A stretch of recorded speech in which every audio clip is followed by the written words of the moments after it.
Okay, so in this section, 5.8, we're going to be talking about variation problems.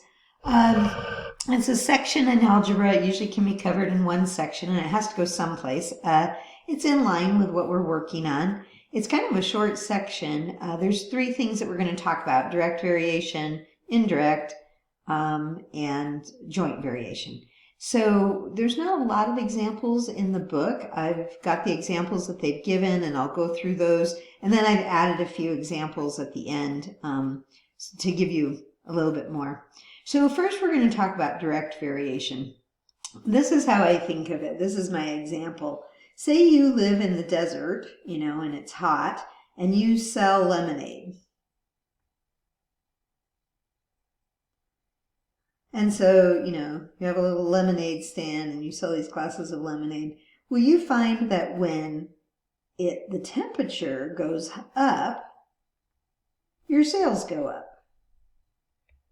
Okay, as it gets hotter, people are more thirsty. They're going to buy more lemonade. This is an example of direct variation, what we call direct variation. And the formula for it goes like this, or the model is y equals kx.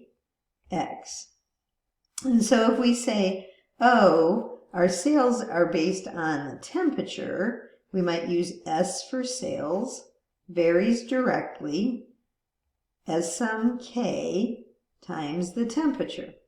And then k is what we call a constant, constant of proportionality, thinking that's what they call it.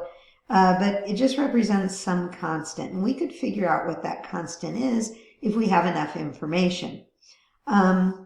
So this is an example. This is the example I usually use of direct variation. So you know that sales go up when the temperature goes up. Another way to word it is they'll say sales varies directly as temperature or is proportional to temperature. Okay? Now, in our last video, I'm going to talk about body mass index and how to find that. This is something I did recently, and I wanted to figure out my body mass index. And I was thinking about it as I was preparing for these videos, and I thought, hey, that's an example of like a joint variation problem, and show you how it works and that type of thing. So I thought that was kind of cool. Now, in the next video, we'll do an example of direct variation.